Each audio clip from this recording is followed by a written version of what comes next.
first conversation we ever had with Seven. So in the first video that this creator posted, I was tagged, and also it was reposted by the people that we mutually follow, and also people were like sending it to me and stuff like that.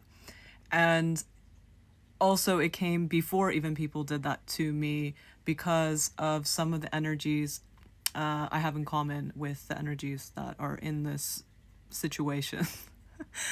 And there's a lot I want to unpack here. So I want to talk about the Ouija board. I want to talk about automatic writing. And I want to talk about the history of those things, and also why people act the way they do, because this is my specialty, is to talk about why people do this, why they're scared, why do they like it, why do they, all that stuff, right? And then I'm going to get into the actual content that she shares. So firstly, we're going to talk about the Ouija board. And the Ouija board is basically, all it is a type of way that you can connect with your energies. I have a technique where I basically will help people. I call it fishing for energy, and I will help people relax their mind, which is their conscious kind of, I call it your conscious mind field, and relax that so that you can listen to your internal information. And people get it differently. So it's not necessarily listening, it's not visual, there's all different things of how people get it.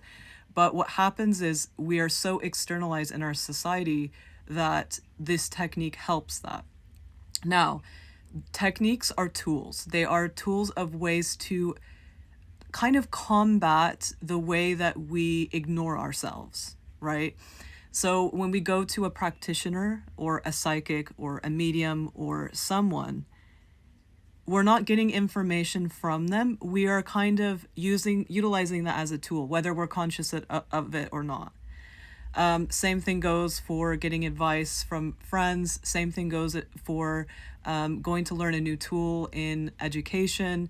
All of the things we go to do something outside is always going to be a tool for the things that we struggle to get access to. So even education. So we actually do have like the contact because we are part of all of the external reality.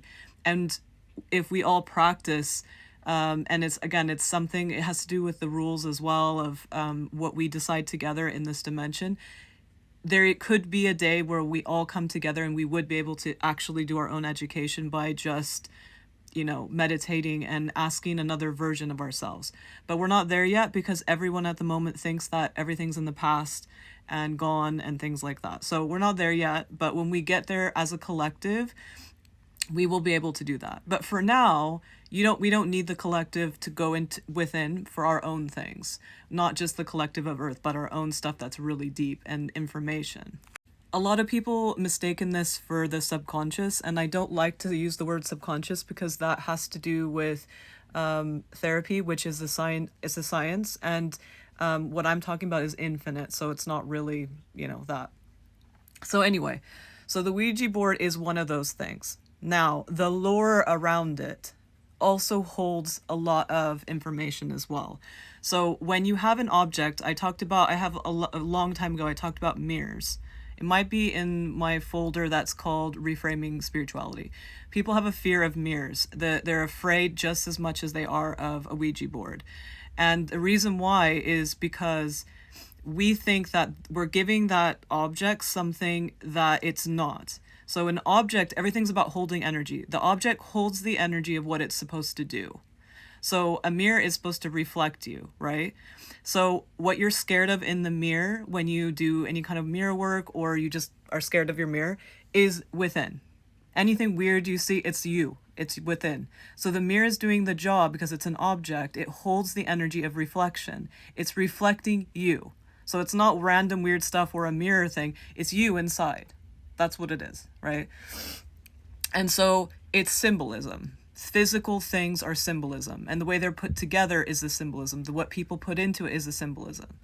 So when people put fear into it, you're going to find those things. So for example, if you're afraid of a mirror and you do mirror work and you see something scary and you're expecting something scary, you're going to find something within you. And when you do any kind of energy work, it's always the wounded layers anyway, so it might look scary. You're going to see that first. You're not going to see the fun, cool stuff because you're going to be scared. So you're going to look for those scary parts within you. So the same thing goes with this Ouija board.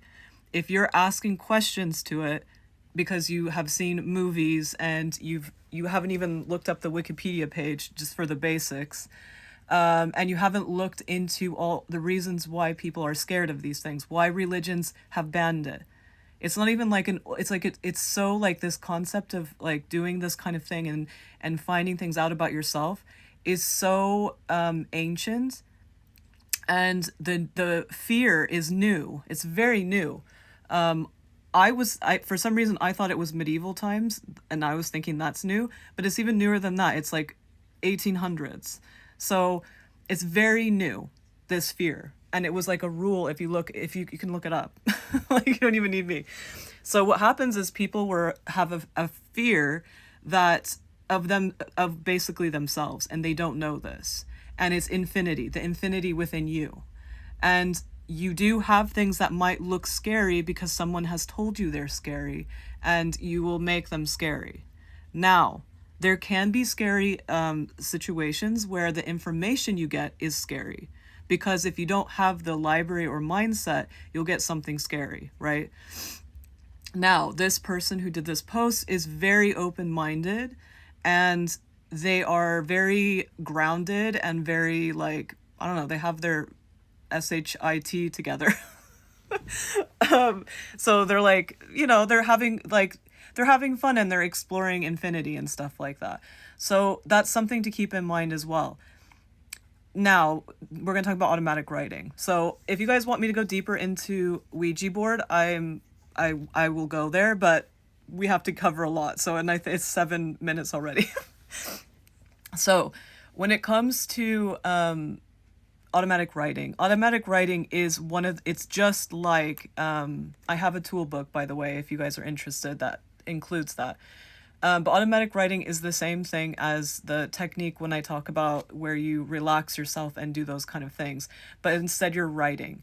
And people don't believe in themselves. They believe in external things. So they don't realize, they think, oh, well, that's just my imagination. But they don't know what imagination is. Have you ever asked yourself what imagination is? Have you ever asked why every single thing that you can ever think of is made up? Have you ever wondered those things? So everything's made up, right? So how can we not believe in ourselves? Like, why are we choosing these systems that already exist to get information? Maybe we need both, because we're both, right? We're both infinite and we are also finite at the same time. So why not exercise that, right? But the fear is that, because when you're in a religion that is basically very finite, and it's like, it has to be like this, it has to be like that, and you have this desired outcome of going to heaven or whatever. And the funny part is you get to choose, like, because you basically get distributed, because you're not just one thing, like, you get to choose where you go. So it's not like a thing where you go into these things depending on your human life, but I can see where that comes from. If you guys are interested in that, I can also talk about that. Okay, I'm gonna have to do a part 2 because this was just about that, but I'm gonna keep this, just wrap it up right now, but I'm gonna go and do a part 2 about her actual videos and stuff.